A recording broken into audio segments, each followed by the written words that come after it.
Meus amados irmãos, que alegria para mim poder encerrar o ano de 2024 terminando um livro da Bíblia, a exposição de um livro bíblico. Hoje nós vamos encerrar a exposição de um livro bíblico.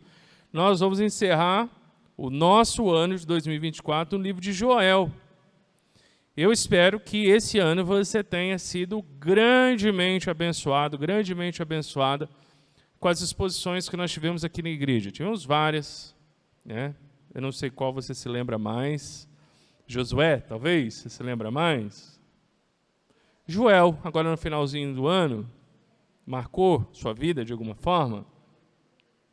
Enfim, as exposições que nós tivemos sequenciais, tivemos exposições em livros inteiros, e também tivemos exposições em trechos, né? Então, talvez você se lembre de Tiago. Nós fizemos exposições em Tiago, fizemos Tiago inteiro esse ano, né? Depois tenta lembrar aí quais os livros aí que a gente caminhou, e tenta lembrar tudo que você aprendeu e como a palavra de Deus desafiou o seu coração. Essa noite nós vamos então encerrar em Joel, e aí nós vamos caminhar essa noite em Joel, capítulo 3, do verso 9 até o último versículo, que é o verso 21. Oramos já pedindo a iluminação do Senhor na palavra. E essa noite eu quero falar com vocês a respeito desse tema, caminhando nesse livro, ponto final. Aqui nós vamos ver no livro de Joel que Deus vai dar um ponto final em todas as questões. Primeiro, quando ele trouxer julgamento sobre os inimigos dele e do povo de Deus. E segundo, quando ele trouxer um ponto final ao sofrimento do seu povo. A consequência do seu pecado, os males que adviram também ao povo dele em decorrência da oposição que os inimigos de Deus fazem. Enfim, é um ponto final em tudo. E nós vamos encerrar esse livro pensando nisso, caminhando nele, e ver que Deus é quem traz esse ponto final. Mas, irmãos, vou deixar este versículo com vocês, para vocês meditarem durante a semana e gravar bem no seu coração, né? Esse trecho que nós vamos meditar essa noite. Tem tudo a ver. Zacarias, capítulo 12, verso 9, que diz: naquele dia tratarei de destruir todas as nações que atacarem Jerusalém. Ou seja, no tempo certo, quando o Senhor determinou, ele trará o justo juízo sobre aqueles que atacaram o seu povo. Aqui em específico, Jerusalém, mas nós sabemos que isso se estende a todo o povo de Deus. Então, pense e medite nesse texto durante a semana, tá? Grande ideia desse texto. O juízo divino é iminente para os inimigos de Deus, mas seu povo viverá sob sua proteção e abundância. Essa é a grande ideia de Joel, capítulo 3, verso 9 a 21. O juízo de Deus, ele é iminente sobre os inimigos dele. E quando esse juízo chegar, nós também somos encorajados a sermos lembrados, né, de que o povo de Deus viverá sobre a proteção dele e vai poder desfrutar da restauração que ele trará. Quando nós pensamos nessas coisas, nós pensamos a respeito do sofrimento que o povo de Deus enfrenta. Aqui, em Joel, Deus tinha trago juízo por causa da desobediência de Judá, reino do sul, né? E todo o juízo que ele tinha trago sobre a cidade de Jerusalém. A cidade onde estava o templo, a cidade onde estava o rei. Deus tinha trago esse juízo. Primeiro, por meio dos gafanhotos, depois, por uma invasão de inimigos que viria.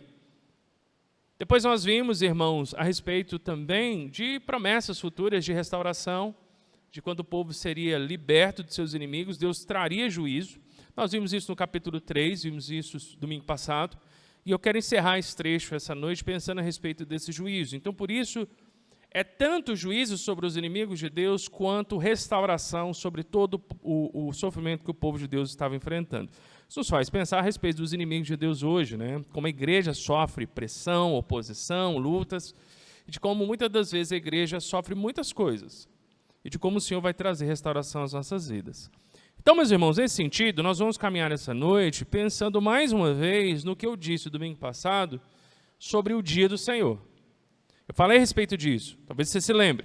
O dia do Senhor é um dia no qual o Senhor vai fazer duas coisas. Ele vai trazer juízo sobre os inimigos do povo de Deus, e ele vai trazer libertação, redenção para o seu povo.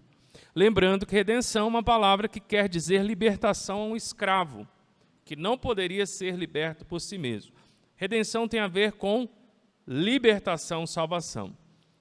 Na Bíblia, muitos momentos nós vemos o Senhor vindo em socorro do seu povo, libertando ele, né? Então aqui esse é o contexto.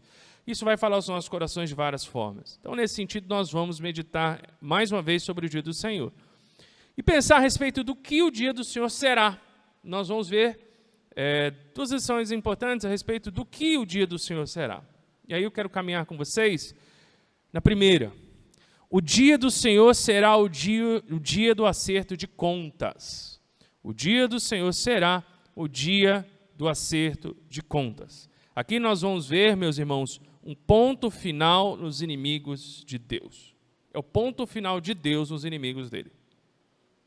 Então, esse dia não tinha chegado para os israelitas, esse dia não chegou no período dos apóstolos, e esse dia ainda não chegou para nós. Deus trouxe uma destruição, um juízo parcial sobre os inimigos de Israel, mas não foi total. Então, isso foi um ensaio. De certa forma, Deus julgou aqueles que rejeitaram o Filho dele, Jesus Cristo. O Pai fez isso, mas também não foi total. E o povo de Deus ainda enfrenta oposição e dificuldade hoje. Então, essa é uma profecia que ainda aguarda cumprimento. Talvez você se lembre, né? Eu falei a respeito de profecias que já se cumpriram e profecias que ainda vão se cumprir. Então, essa daqui ainda vai se cumprir. E aqui, meus irmãos, nós vamos ver a batalha final. A batalha final, tá? Como Deus vai lidar. Vamos ver isso a partir do verso 9. Verso 9 até o verso 11. Convidar você a acompanhar comigo. Aqui diz: proclamai isso entre as nações, preparai a guerra, convocai os guerreiros, aproximem-se todos os homens de guerra e ataquem, forjai espadas das relhas dos vossos arados, e lanças das vossas podadeiras. Digo fraco, sou forte. Apressai-vos e vinde, todos os povos em redor, e ajuntai-vos. Ó Senhor, faz descer para lá os teus guerreiros. Meus irmãos, esses versos aqui são muito mal interpretados. E essa noite eu vou te ajudar a entender o que eles querem dizer. Eu creio que aqui, a segunda parte do verso 10 é um dos textos mais mal citados da Bíblia. Porque muitas das vezes esse verso é dirigido aos crentes, mas esse texto não está falando com os crentes. Tá bom? Então essa noite a gente vai corrigir esse erro também. Mas do que se trata aqui? Se trata de um convite para a batalha final. Aqui nós vemos que Deus está mandando Joel proclamar, trazer essa mensagem de proclamação para as nações. Então aqui, de novo, é uma profecia que fala a respeito do futuro, algo que ainda não aconteceu. E que futuro é esse? É o dia em que as nações que se opõem a Deus e que se opõem ao povo de Deus, elas vão se unir, elas vão se conflagrar no que em Apocalipse é chamado de Armagedon. Ezequiel fala disso também, mas aqui está falando a respeito de um dia que não se cumpriu nos dias de Ezequiel. Nós vemos isso em Apocalipse, no dia em que as nações da terra, elas vão se unir, elas vão se opor a Deus e elas vão participar de uma batalha. É disso que Joel está falando. Por isso que ele diz no verso 9, proclamar isso entre as nações. Proclamar o quê? Preparai a guerra, convocai os guerreiros. Aqui Deus está chamando os povos que se opõem a ele e ao seu povo para a batalha. É como um general, um guerreiro, dizendo, pode vir que nós vamos para a batalha, né? Ou, como diz aquela expressão, pode vir quente que eu estou fervendo, né? Então, pode vir. Está convidando para a guerra. Aproximem-se todos os homens de guerra e ataquem. Então, Deus está chamando todos vocês que se opõem a mim e ao meu povo, venham para essa batalha final. É a batalha final aqui. Aqui, essa profecia está lançando os nossos olhos, lá para aquela batalha final, derradeira. Não é a que ocorrerá antes do trono branco, ou seja, aquela que, segundo a visão, que essa igreja tem aprendido, vai acontecer no final do milênio. Não é essa. Porque essa não tem batalha né, assim contra as nações. Só vai vir e descer fogo no céu e vai acabar com tudo. Não vai dar nem para ter batalha, na verdade. Essa é aquela batalha de Apocalipse 19. É aquela final, a derradeira. Tá? Então, o que nós vemos aqui, meus irmãos? Deus está convidando. Mas muitas dessas pessoas não são guerreiros. São pessoas que trabalham no campo, são agricultores, são pessoas que fazem serviços normais. Deus não quer poupar ninguém. É para todo mundo que se opõe a Ele participar, até quem não é guerreiro. É por isso que ele diz no verso 10, forjai espadas das reiras dos vossos arados. Já viu um arado? Já viu, né? Então, arado não é espada, não é lança. Então, você vai pegar essa ferramenta de metal que você usa para a plantação, você vai fundir ela e você vai fazer armas para lutar contra mim. É isso que ele está querendo dizer. Forjai espadas das reiras dos vossos arados e lanças das vossas podadeiras. Então, para podar a árvore, né? Podar o cafezal lá, né? Então, você vai derreter isso e você vai fazer arma. E aí, quando ele diz, diga o fraco, sou forte, ele não está falando com o povo dele. Porque ele não está chamando o povo dele para a batalha. Ele está chamando os inimigos dele para a batalha. Então, ele está dizendo o seguinte, ó, não é para você falar, não vou não, porque eu sou fraco. Não, você que se opõe a mim, você que é meu inimigo, agora eu quero que você seja forte. Agora eu quero que você seja corajoso. Da mesma maneira que você sempre se opôs a mim esse tempo todo, agora eu não quero que você amarele, eu quero que você venha. Deus está convidando para a batalha. É isso que quer dizer esse versículo. Digo fraco, sou forte. E muitas das vezes esse versículo é usado por os crentes, né, que estão passando aí por momentos de dificuldade. Tem até louvores assim, né? Digo fraco, sou forte. Não, não é para crente. Esse versículo não está falando com o povo de Deus. Esse versículo está falando com os inimigos de Deus. Então, não use mais esse versículo para falar para crente, tá bom? Você pode falar que você é forte no Senhor, não tem nenhum problema, mas esse versículo não está falando disso. E olha o que diz no verso 11. Apressai-vos e vinde, todos os povos em redor, e ajuntai-vos. Ou seja, um convite para essa guerra. Batalha final. Batalha derradeira. Deus está chamando. E olha qual vai ser a resposta de Deus. Ó Senhor, fazes descer para lá os teus guerreiros. Quem são os guerreiros aqui? Se você pensar no contexto do Antigo Testamento, provavelmente os leitores entenderiam o povo de Deus, né? Como em Josué, aqueles judeus, aqueles israelitas que lutavam contra os inimigos de Deus. Mas aqui, como se trata de uma profecia futura, uma profecia que fala a respeito dessa batalha final, esses guerreiros aqui, à luz do que nós sabemos na Bíblia, não vai ser pessoas.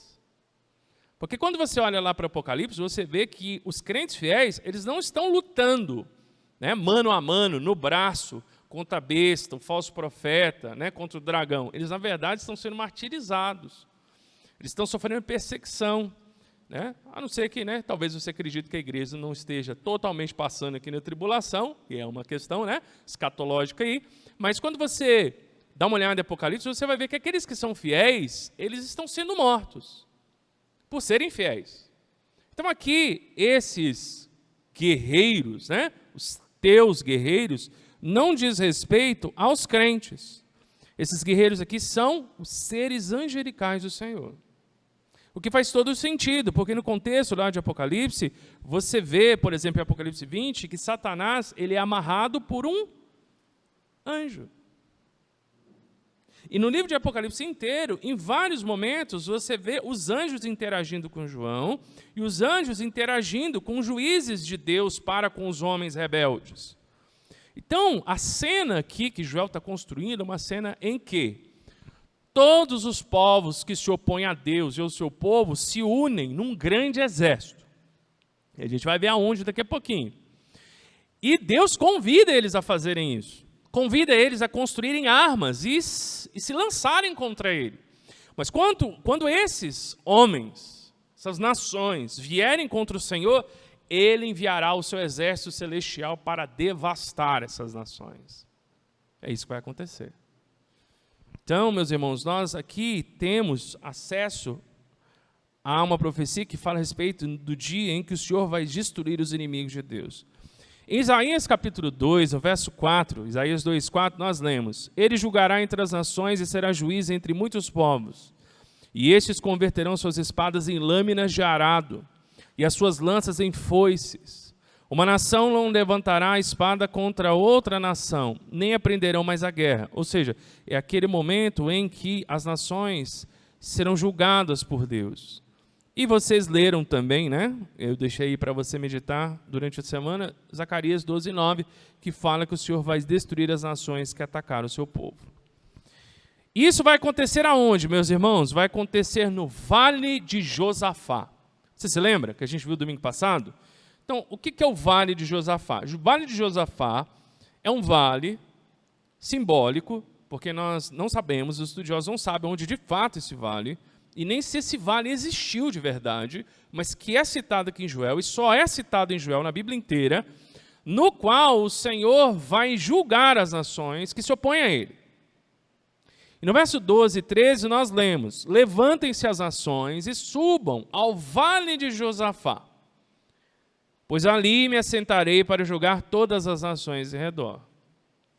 Lançai a foice, porque a colheita já está madura. Agora a foice não é aquela que foi derretida para fazer arma, agora é a foice de Deus. Tá? Lançai a foice, porque a colheita já está madura. Vinde, descei, porque o lagar está cheio. Os vasos dos lagares transbordam, pois a sua maldade é grande. Verso 16, verso 14, multidões no Vale da Decisão. Agora nós vemos dois vales. Primeiro o Vale de Josafá e agora o chamado Vale da Decisão. O dia do Senhor está perto no Vale da Decisão, ou seja, é o vale do ponto final. O sol e a lua escurecem e as estrelas retiram o seu resplendor.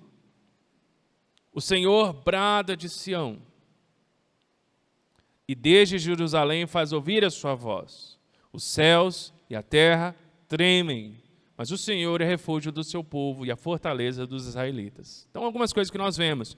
Quando todas essas nações vêm contra o Senhor, duas coisas acontecem. Primeiro, no Vale de Josafá, ou no Vale da Decisão, que na verdade se refere ao mesmo local, é o lugar onde Deus vai dar um ponto final a toda essa história, a todos os seus inimigos, a toda oposição que ele sofre, toda oposição que o povo dele sofre, a todo o sofrimento e perseguição que o povo dele tem passado, vai ser o ponto final de Deus para todas essas questões. Quando isso acontecer, o Senhor virá contra os seus inimigos e protegerá o seu povo. Porque para com os seus inimigos, ele é fogo consumidor, ele é devastador. Ele e o seu exército celestial vem e acaba com eles. Mas para com o seu povo, conforme é dito aí no verso 16, ele é refúgio e fortaleza.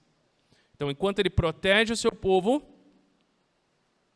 ele destroça seus inimigos. Nós vemos em Êxodo algo similar. Quando o exército de Faraó estava para cercar os israelitas, né, ali na beira do Mar Vermelho, para destruí-los, esmagá-los, acuar os israelitas, o Senhor apareceu, né, numa coluna de fogo e protegeu o seu povo. E enquanto ele fazia isso, ele não permitia que aquele exército, que era inimigo dele, do povo de Deus, né, alcançasse o seu povo e pudesse destruí-lo. Assim que o povo passou pelo Mar Vermelho, do outro lado, o que acontece? Ele permitiu que o exército de Faraó tentasse fazer isso. E quando o exército de Faraó estava a meio caminho, né, um determinado espaço lá, o que ele fez? Num só lance, ele devastou o exército de Faraó inteiro. E o povo foi protegido. Então, esse é o modus operandi de Deus. Enquanto ele ataca os inimigos, ele protege o seu povo. E é isso que nós lemos. Se você quiser dar uma olhada, meu irmão, minha irmã, lá em Apocalipse, capítulo 14, do verso 14 a 20, nós lemos algo interessante. Apocalipse 14, verso 14 a 20. Aqui diz: olhei e vi uma nuvem branca diante de mim, e sobre a nuvem estava sentado alguém semelhante a um filho de homem, com uma coroa de ouro sobre a cabeça e uma foice afiada na mão. Então, outro anjo saiu do santuário e clamava em alta voz ao que estava sentado sobre a nuvem: passa a tua foice e ceifa, porque o tempo de ceifar chegou, pois a terra já está madura para a colheita.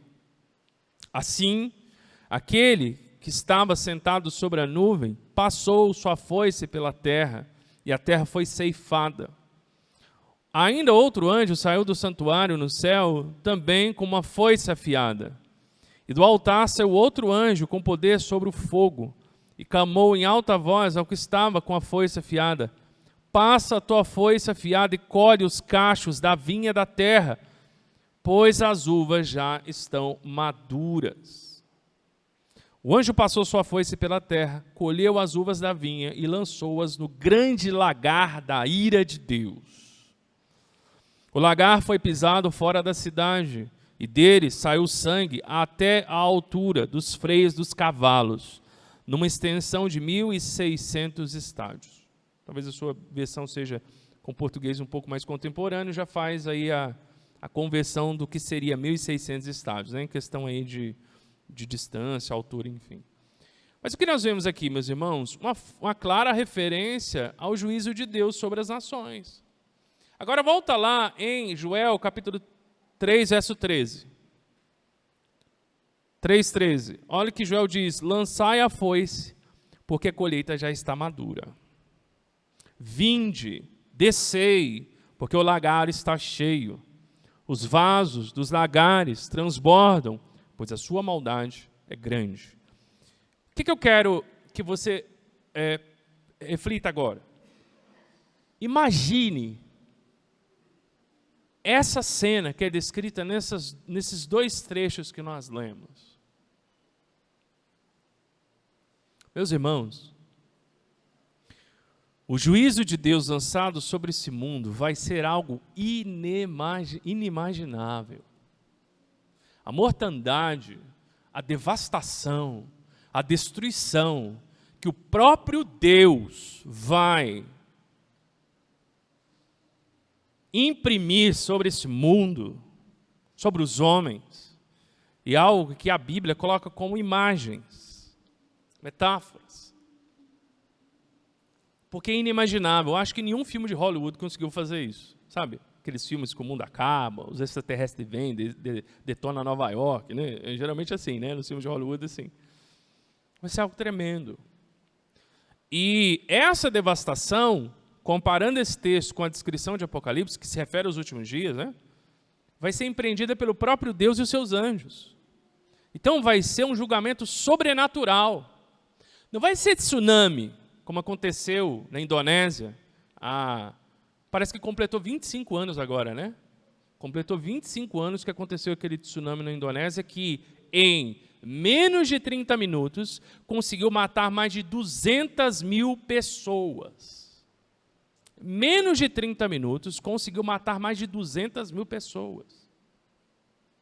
Não vai ser isso.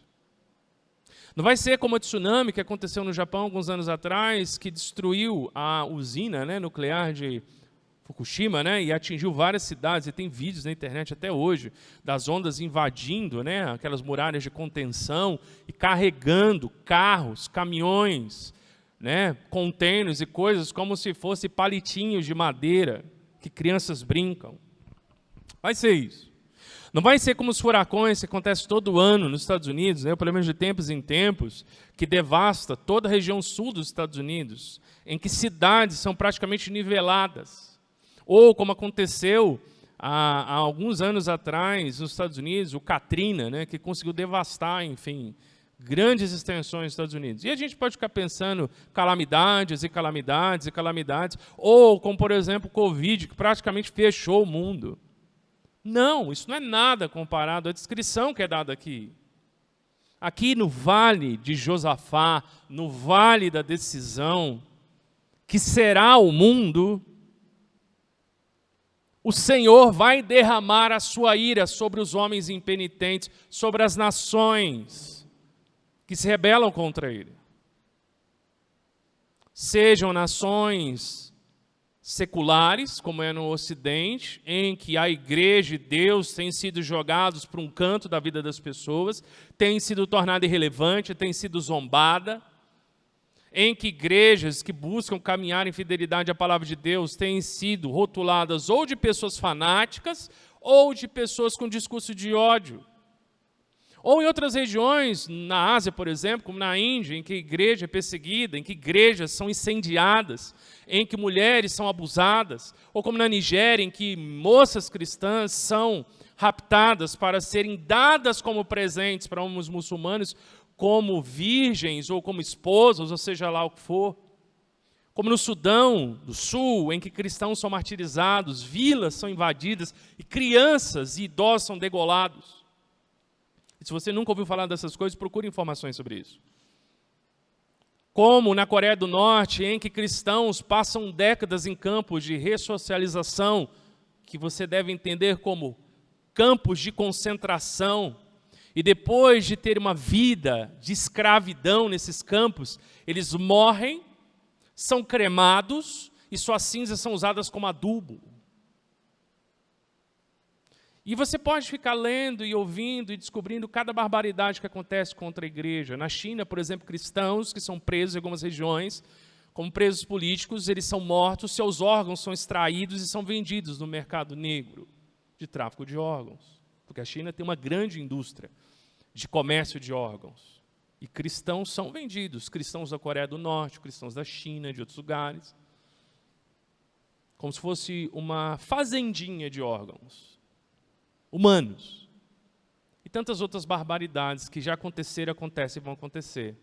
Dá uma olhada depois no site da Portas Abertas, ou se você consegue entender um pouquinho de inglês, entra lá na Open Doors, que é a mesma missão, e você vai ver relatos horripilantes de cristãos na Etiópia que passaram 20 anos dentro de um container. Sabe esse container que passa, às vezes, na estrada, de aço? Eles pegam aqueles containers, eles transformam esses containers em prisões e as pessoas ficam morando dentro desses containers na África subsaariana, onde é normal bater mais de 40 graus durante o dia. As pessoas chegam quase a enlouquecer de tanto sofrimento. Mas mesmo assim, elas não desistem, perseveram. Meus irmãos, o cristianismo no Ocidente, falo isso com todo o temor, é uma piada. Muito sem graça. Se você for ver o que as pessoas têm sofrido para perseverar nos caminhos de Cristo, é de você sentir vergonha do que você vê na igreja.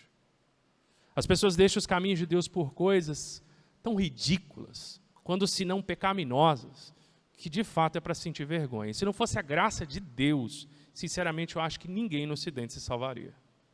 De verdade. Eu digo isso a começar pelos pastores.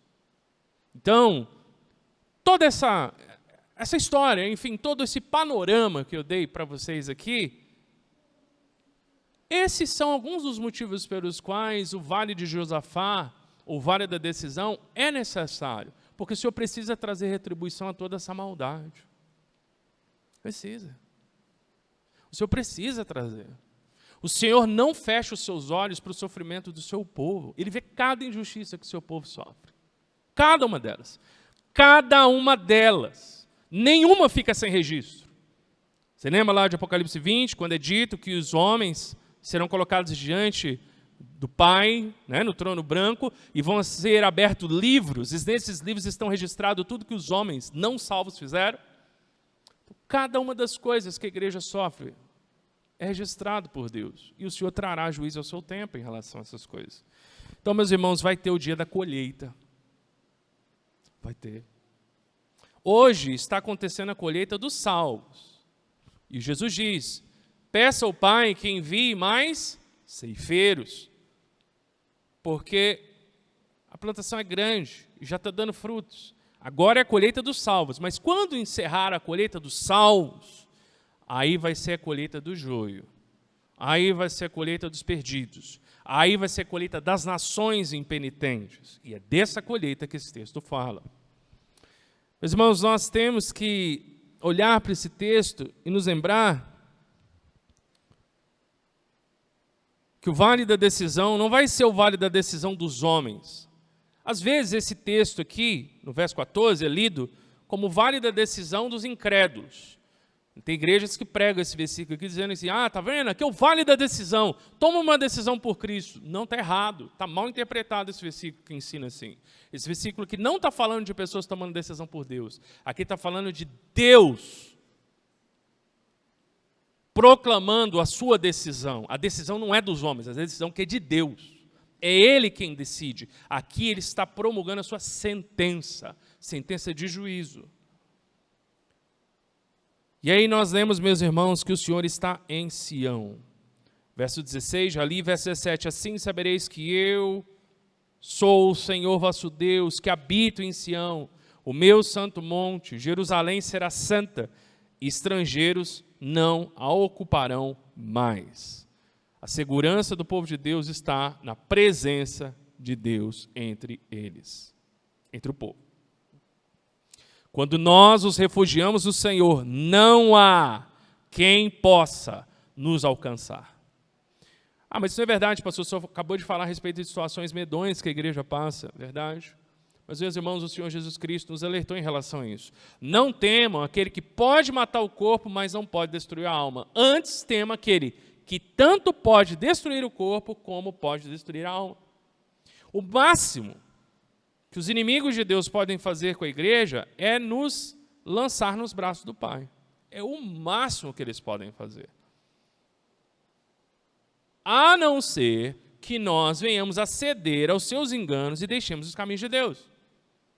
Que essa tem sido a estratégia de Satanás no Ocidente.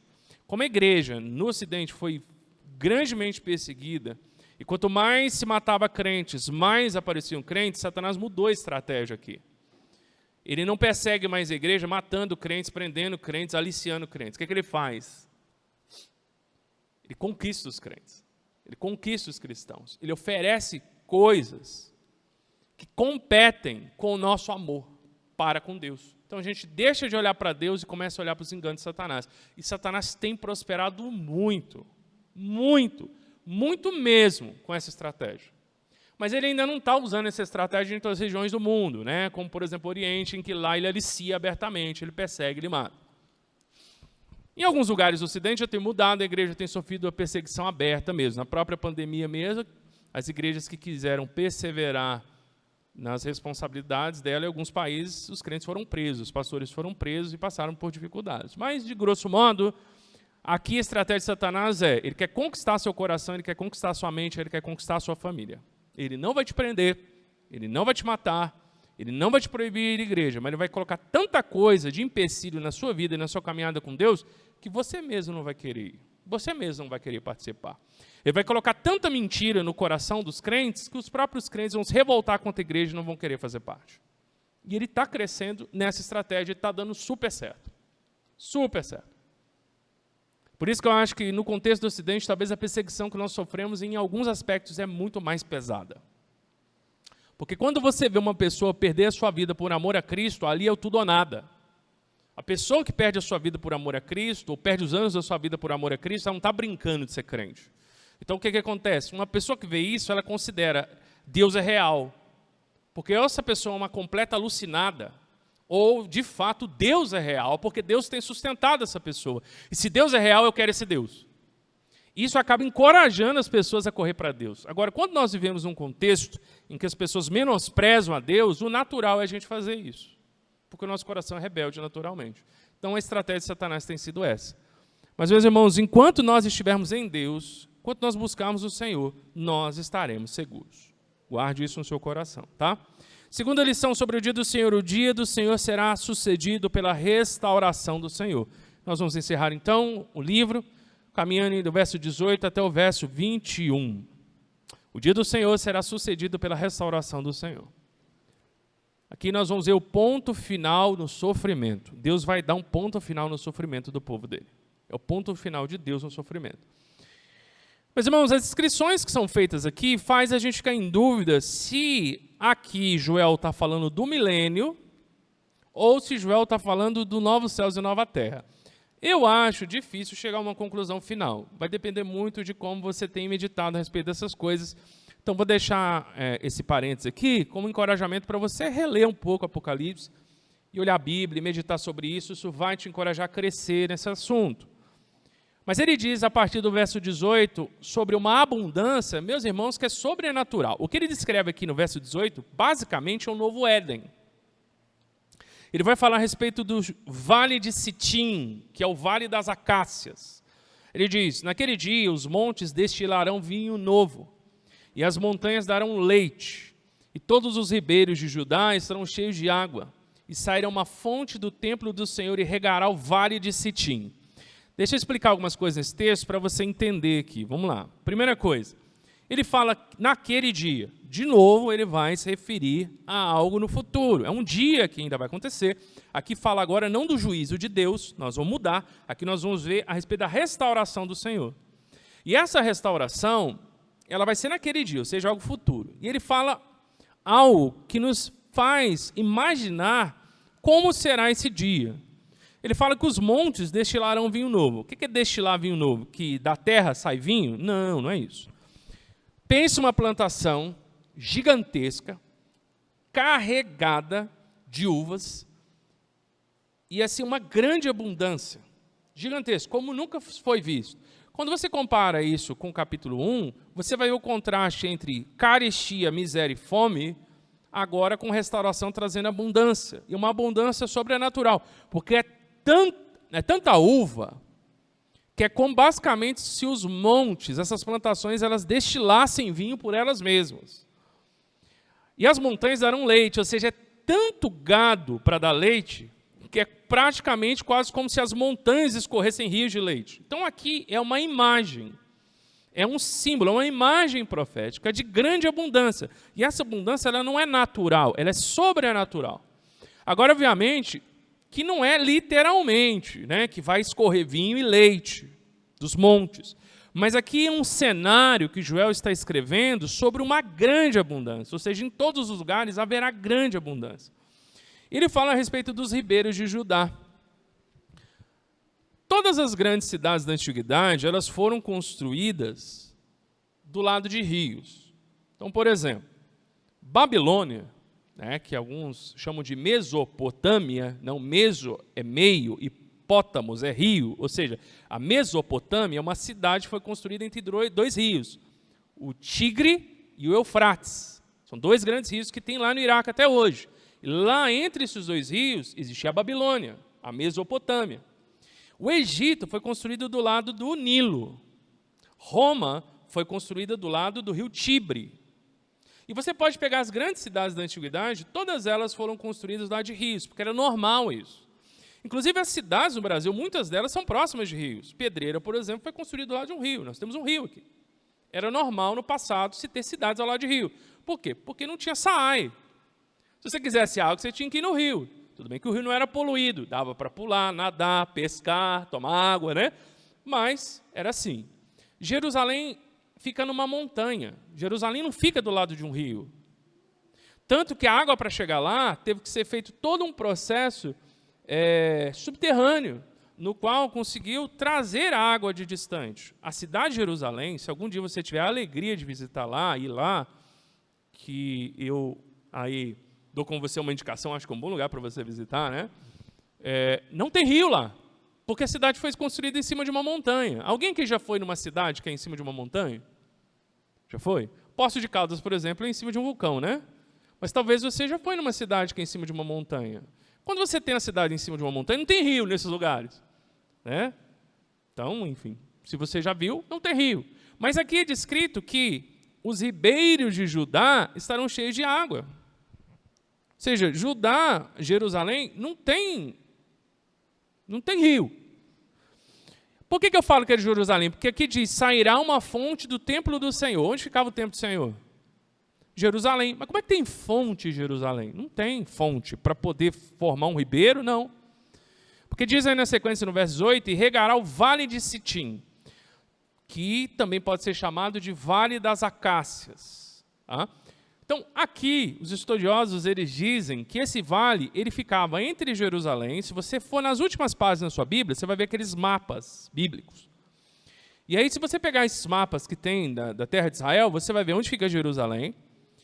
E o Vale de Sitim era um vale que ficava ao sul de Jerusalém. indo para o Mar Morto. O Mar Morto é o mar, que na verdade não é um mar, é um lago gigantesco, é o lago mais salgado do mundo. É um lago tão salgado que não há vida lá. E é interessante, você pode até ver vídeos na internet em que as pessoas que vão visitar lá você não afunda.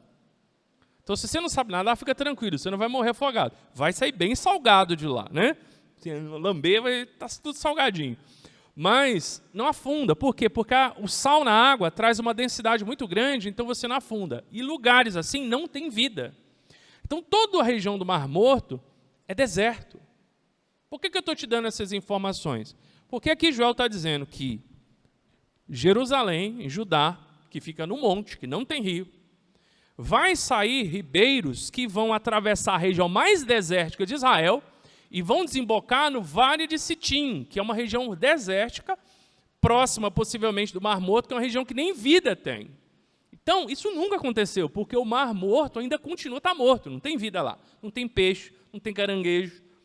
Eu acho que não tem nem pernilongo lá. Você que tem que estar com pernilongo na sua casa esses dias de calor, acho que nem pernilongo deve estar lá. Se você, por acaso, está bravo aí com os pernilongos, não te deixa dormir, se você for para o Mar Morto, não vai ter pernilongo lá para azucrinar nas suas noites de sono, tá bom? Eu acho que nem pernilongo tem lá. Não tem nada. E aqui Joel está dizendo que vai ter vida. Então, aqui o verso 18 fala a respeito de restauração. É como se num lugar desértico, e no contexto de Joel, de carestia, de fome, de perda de colheita, é como se Deus fizesse surgir um novo Éden. Como é que é o Éden?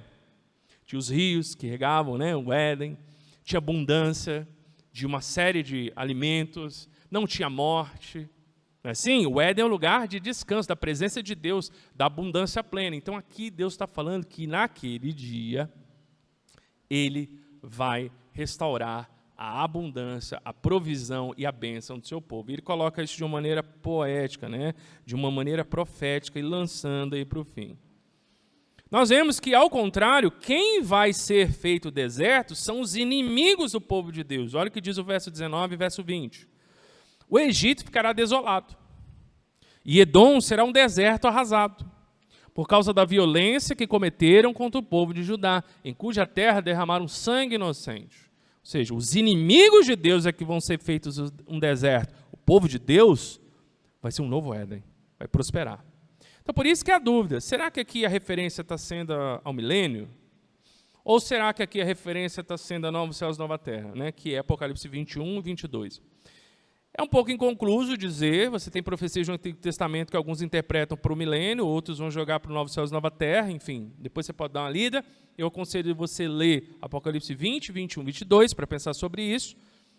Mas seja como for, aqui o texto está falando a respeito de um tempo em que o Senhor trará uma restauração sobrenatural.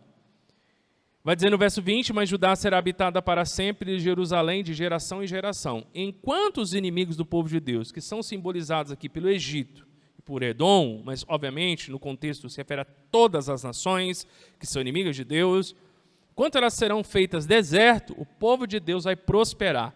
Enquanto os inimigos de Deus vão morrer, o povo de Deus vai crescer e vai perseverar de geração em geração. Então você consegue ver o contraste do que o Senhor traz para o seu povo e do que o Senhor traz para o povo, os povos que são inimigos dele e do povo dele? Um contraste muito grande. E, meus irmãos, o livro de Joel, ele termina no verso 21, falando a respeito de vingança. E purificarei a culpa do sangue que eu não havia purificado. O que ele quer dizer com purificar a culpa do sangue? Ou seja, todo aquele sangue derramado de inocentes, que as nações inimigas dele e do seu povo derramaram, ele vai derramar. Ele trará juízo, ele trará destruição, ele trará a sua justa ira. O livro termina falando sobre isso. Pois o Senhor habita em Sião, ou seja, porque o Senhor está entre o seu povo.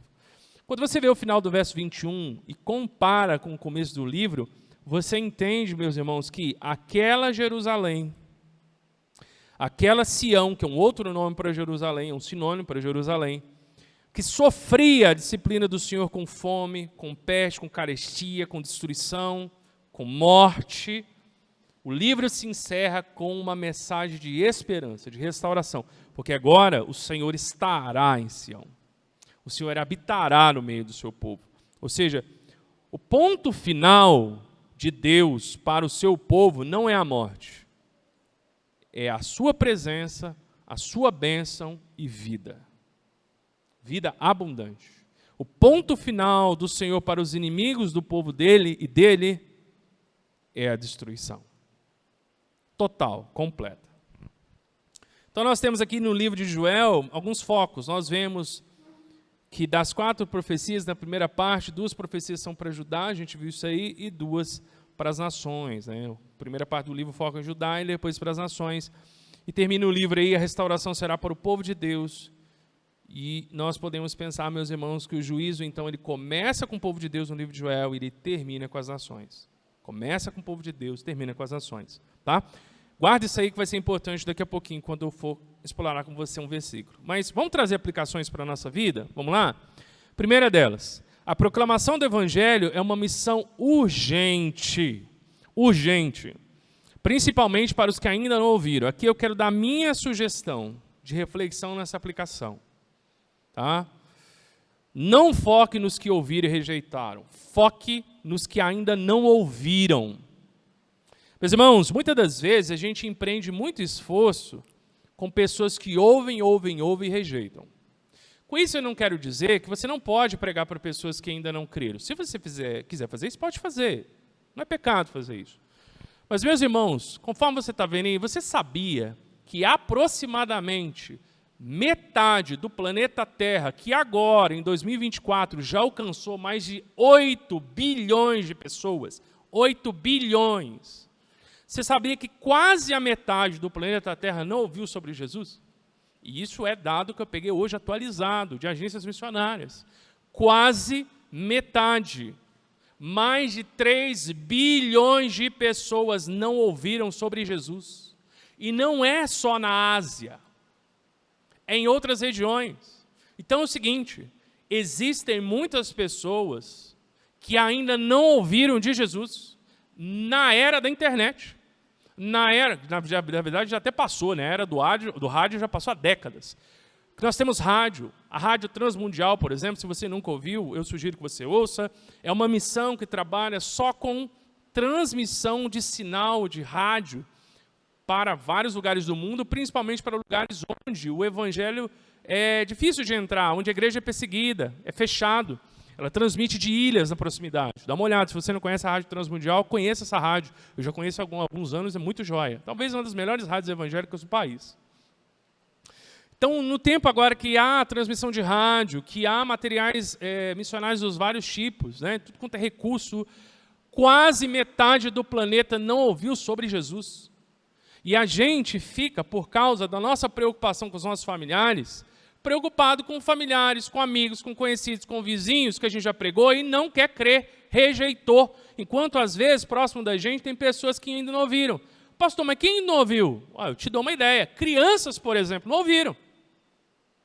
Quantas crianças do seu convívio ainda não ouviram sobre Jesus? Porque estão em lares em que os pais não conhecem Jesus e não falam sobre Jesus. Ou se falam de uma maneira equivocada. Surdos mudos. Quantos surdos mudos já ouviram sobre Jesus? Você já pensou em fazer um curso de Libras e poder pregar o Evangelho para uma pessoa surda muda? Pessoas que têm, enfim, algumas deficiências, são pessoas especiais. Quantas dessas pessoas já ouviram falar sobre Jesus? Pessoas que cresceram num contexto de criminalidade, dentro de presídio. Pessoas que estão em comunidades onde só tem evangelho errado. Pastor que ora para traficante.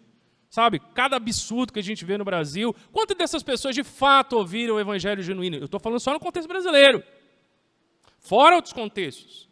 O secularismo tem crescido a tal ponto nos Estados Unidos, Canadá, Europa, que é possível hoje que pessoas nasçam, cresçam e vivam e nunca ninguém tem explicado para ela quem é Jesus. Já está acontecendo isso.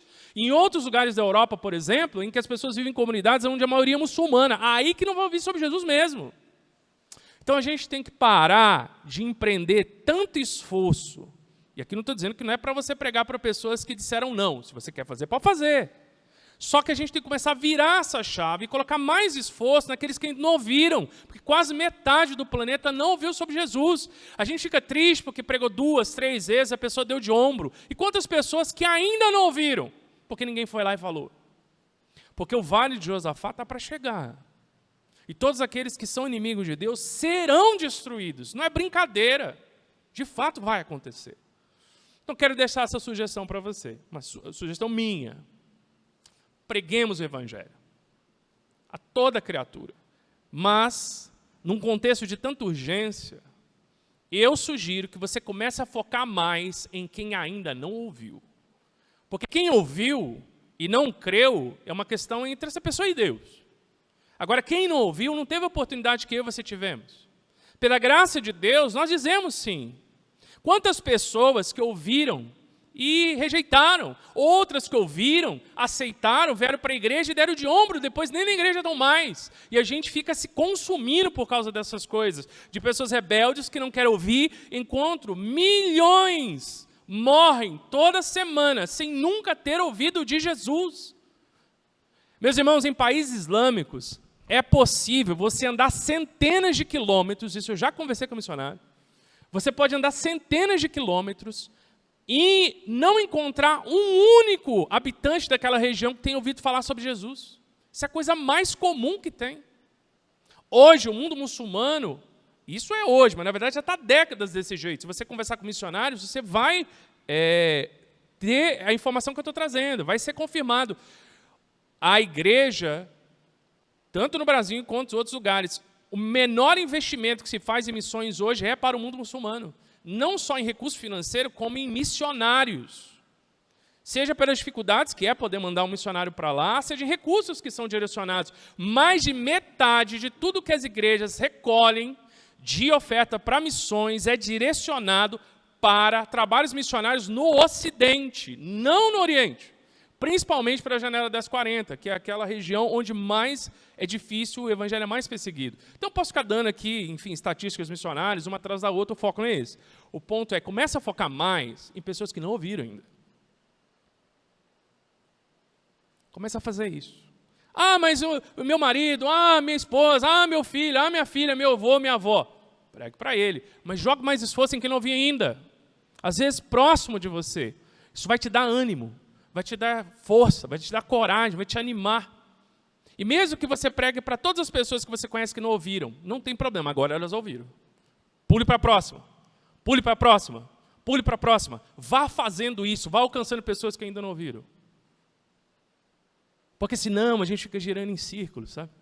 E as pessoas ficam rejeitando, e a gente fica bravo, e fica pregando, e desanima, e fala, por que não crê? Não se preocupe por que não crê. Isso não é da nossa alçada. Contanto que a gente prega o evangelho genuíno, não se preocupe com isso. É uma questão entre a pessoa e Deus. A gente sabe que a gente não converte ninguém, então não se preocupe com isso. Se você tiver oportunidade, prega de novo, mas foca o seu esforço em quem não ouviu. Faça isso. Primeira aplicação que nós podemos trazer. Por que eu trago essa aplicação? Por causa da urgência. A urgência é real. Quantas pessoas agora, nesse Natal, nem sabem quem é o aniversariante? Faz a menor ideia. Eu vi um vídeo hoje que no Japão, por uma questão de tradição, não é um país de tradição cristã, é um país de tradição shintoísta e budista. Lá no Natal, é comum as pessoas celebrarem o Natal com um balde de frango frito. Se você quiser, eu mando para você o vídeo. Inclusive, a KFC lança, todos os períodos de Natal, um balde de frango frito especial só para os japoneses comemorar Natal. O que isso tem a ver com o Natal, gente? Pelo amor de Deus. O Japão já está sendo evangelizado desde o século XVI, para você saber. Então, olha que miséria espiritual, um país extremamente próspero. São coisas a pensar. A segunda aplicação, a confiança na justiça de Deus é necessária. Aqui é concernente ao nosso senso de justiça.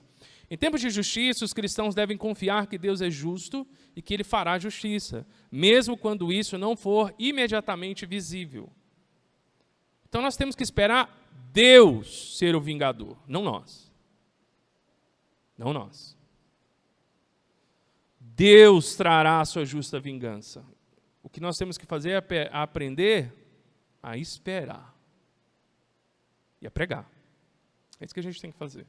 Sabendo disso, meu irmão, minha irmã, confiando na justiça de Deus, isso vai fortalecer a nossa perseverança na fé. Deus não cumpriu grande parte das coisas que Ele prometeu?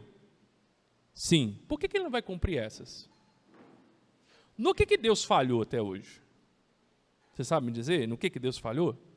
Em nada, né? Então Ele não vai falhar também.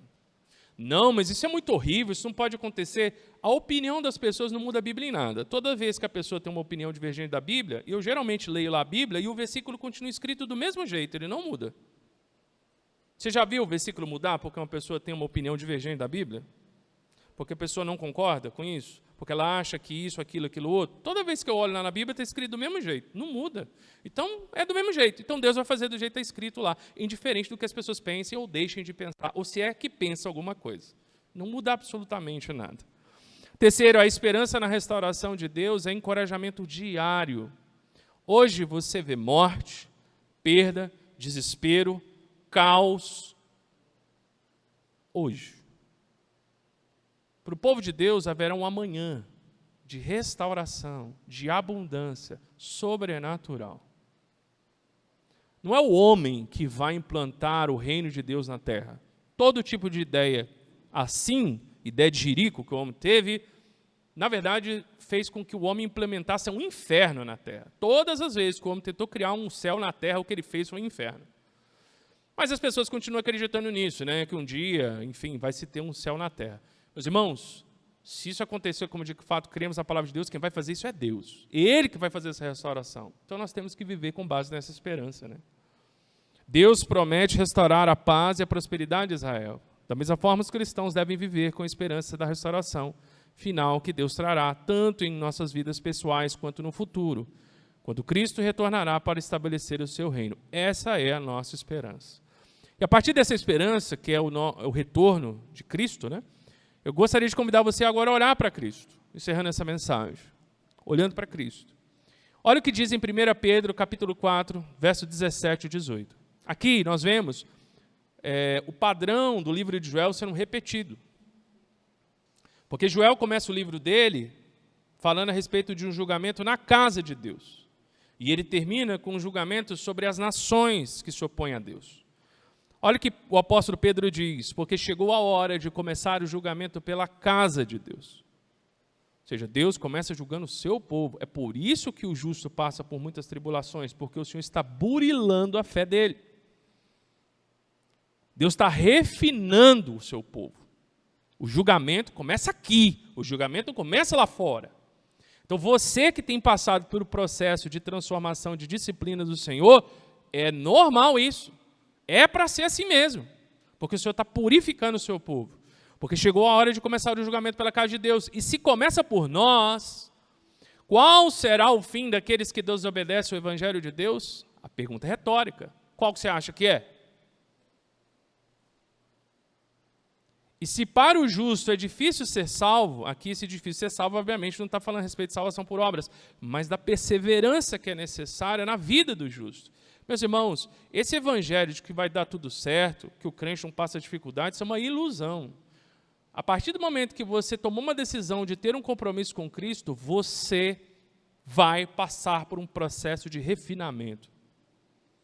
Isso é para todo filho de Deus. Não tem um filho de Deus que não seja assim, a começar pelo próprio Filho de Deus, que não tinha pecado, não precisava ser refinado em nada, mas que para ser obediente e ser um substituto por nós, passou por uma série de provações. Inclusive, eu desconheço, e acho que essas pessoas no meio evangélico que ficam falando que o diabo apareceu para elas, é um bando de gente louco, se não extremamente orgulhosa, porque não é qualquer demônio que chega para a pessoa, né? O próprio Satanás em pessoa que vem falar com ela, né? O que é um absurdo.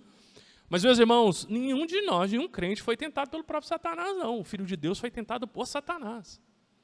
Então, se até o Filho de Deus passou por esse processo de tribulações e não pecou, o que nós devemos esperar da nossa parte? Então, o juízo começa na casa de Deus. E se para o justo é difícil ser salvo, onde comparecerá o ímpio pecador? Sabe onde? Diante do grande trono branco do Pai. Com o Cordeiro ao seu lado, tendo autoridade para julgar. depois disso, conforme diz lá no finalzinho de Apocalipse 20, será o lago de fogo. É para lá que o ímpio e o pecador vai. E é por isso que nós precisamos pregar o Evangelho. Aqui não estou dizendo que nós precisamos converter as pessoas. Nós precisamos pregar o Evangelho. De preferência, segundo a minha sugestão, para quem ainda não ouviu. Porque quem ouviu e disse não, teve pelo menos uma oportunidade.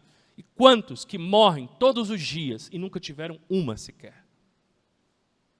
Quantas pessoas não tiveram uma única oportunidade de alguém falar para ela de que ela tem um Salvador e que ela pode crer nele porque ela morreu pelos pecados dela? Isso é algo que nós deveríamos trazer para os nossos corações. Nesse sentido, meus irmãos, à luz do que nós meditamos essa noite em Joel, nós podemos entender que Jesus Cristo está trabalhando em nós para que permaneçamos nele.